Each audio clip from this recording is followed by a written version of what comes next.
All right. It's July 3rd. Two main updates. One is about the events, and the second one is about just new direction that I'm going because the events weren't working for me. So I'll just jump into the first one, the events. Couple things I learned from doing the events. I already talked about it's easy to get in contact with the apartments. It was easy to put on events. Um, it's actually also easy to talk to people about the app.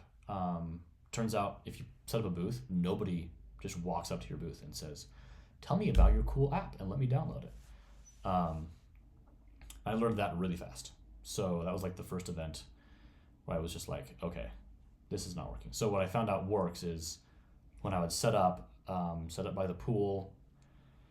Don't set up in like the courtyard. Set up at the pool where there's people. And then I would just take my little cooler full of Otter Pops and walk around and be like, "Yo, you guys want an Otter Pop?" And everybody at a pool wants an Otter Pop. So that was really easy to talk to people. And then once you're talking to them, they're like, "Oh, hey, what are you doing here? Are you here with the business or whatever?" So they would ask, and you could talk about the app, and that was really easy. Things I learned that were not so great was so location's everything. The situation is also everything. So location, pool, good location. Courtyard, not good location, but pool was good location. Situation, pool was still not good situation. So what I mean by situation is the best situation to talk about my app would be when the user is feeling the pain. And that's an idea that I got from the book Contagious. It's a marketing book. You provide your message and your solution when somebody's feeling the pain. So the pain that we're trying to solve for is people wanting to meet others and they don't have enough friends in their friend group. So they're feeling that pain like on a Friday or a Saturday night when you're sitting at home alone watching Netflix or TikTok. And you think, man, I just wish I was out doing things with people right now. That's when that's their situation. That's when they're feeling the pain. That's also the right time to hit them with my message, which is, hey, you can sign up on this app and meet people. The pool was not a great situation. People are tanning, they're sitting by the pool, they're just trying to chill out. And when I would bring my cooler, that's not the right time for them to download an app and to do this. And they also weren't really feeling the pain so much so it's like it's not a Friday night. They're like out at a pool, there's other people around, they feel good.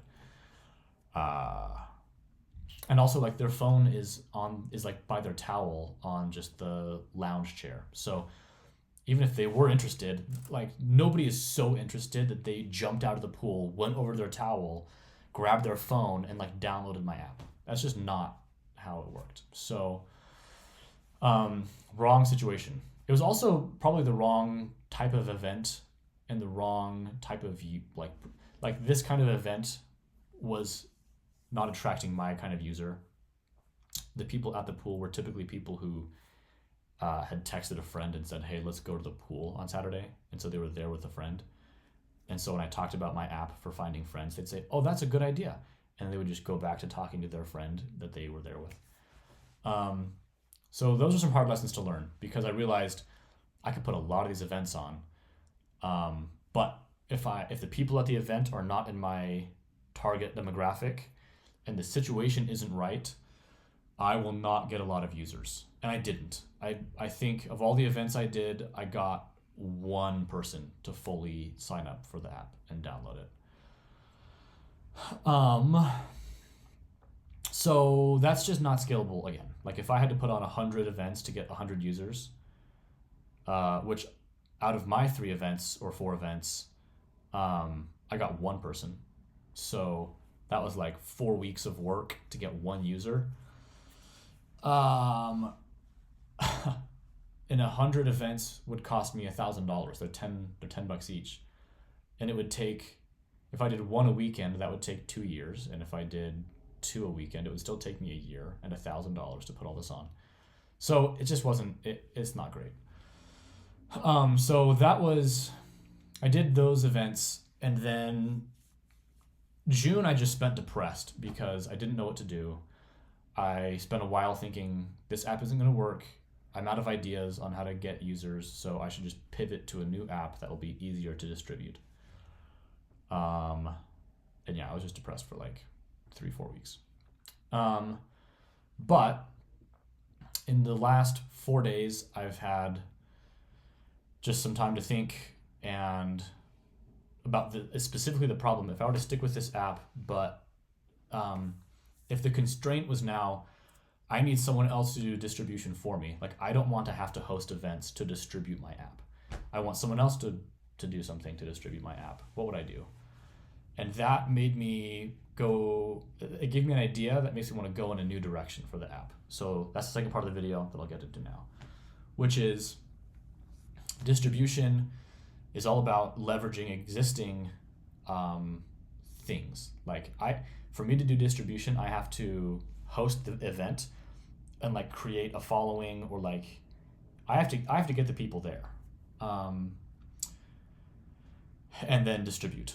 But the better way to do it is to find somebody who already hosts events and let them distribute. So for me, that looks like people who host parties, or like a club or whatever, like places who already host things. That's where I want to be. I also had the idea of expanding to not just events, but places. So the way that I had it set up was I would host an event, right? And people would sign up with a code and they could see people who came to that event. Actually, I think I have it set up right now where people can see anybody. It's just as I go from event to event, you know that the people on the app will be people who went to a event. But we're going to really tailor that in and say, when you type in the code, you will only see people who came to that event. And I got this idea from my younger sister. She's 20 and she's going to a lot of like festivals and parties right now. And I thought, well, shoot, if 2,000 people pull up to an event, that's potentially 2,000 people who could sign up and see the other 2,000 people who went to that event. And it gives them a reason to do it too.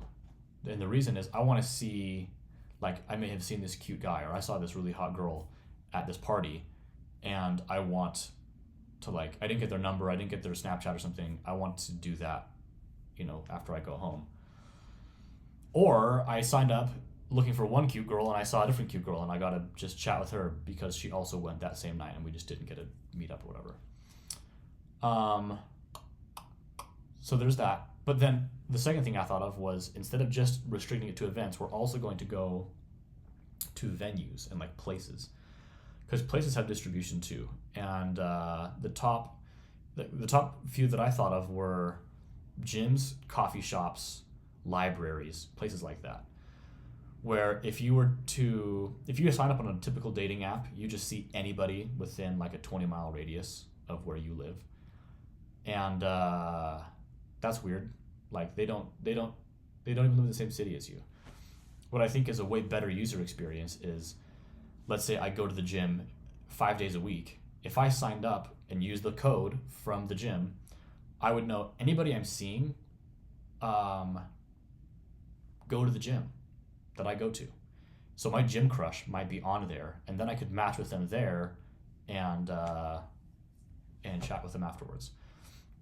It used to be that you would not even know, like, you'd see a gym person, you'd have a gym crush, you wouldn't know if they're single or in a relationship, you wouldn't know if they're on dating apps, you wouldn't know which dating app if they were on a dating app. So it's like, there's so many unknowns. But for an app like this, everybody in the gym joins, and then you just see people who go to that gym. It's a lot easier to find the person you're looking for.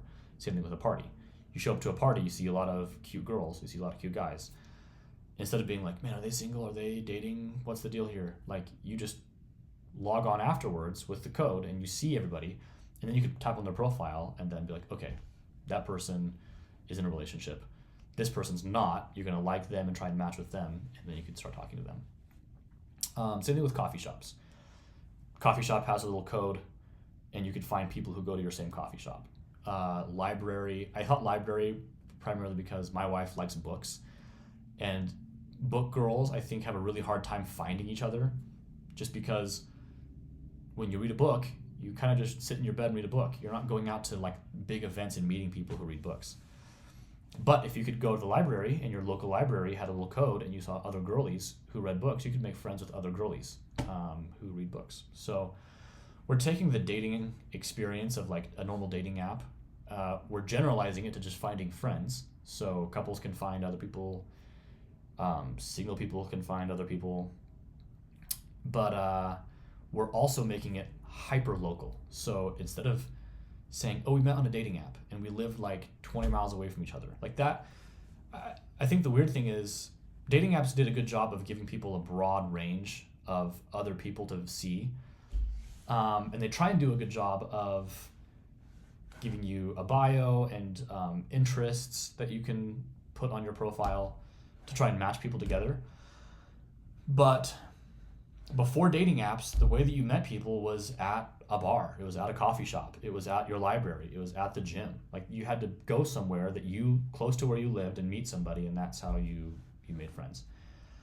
And so I'm trying to take the general experience that dating apps have provided, generalize it even more so that you can just find friends, but then make it hyper local so that you know that the people that you're seeing went to an event that you went to, they go to your local farmer's market, they go to your gym, they go to your coffee shop, and you can kind of just trust that these people are like you. They live in your area, they go do the same things that you do.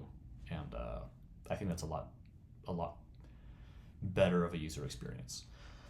With that said, this is just my new direction, and I've done this a dozen times in the last 2 years. So this is just a new thing I'm trying. It's one more step along this massive chain of steps that are leading me somewhere. So for me, the next steps are I have to get back into development phase because I have to change my app a little bit to fit this new paradigm. And then once I change my app a little bit, then I have to go and start talking to people who host events, and then I have to start talking to places and saying, hey, will you let me like put up a little sign here so people can meet other people who are in this area. And we'll just see how that goes. Again, I'm just shooting from the hip here, pivoting until I find something that works eventually. But yeah, that's where we're at. So I'm going to get to my development, and I'll upload another video in a month or two when that's done, and when I'm back onto the marketing stage. But for now, thanks for watching, and we'll catch you guys in the next video.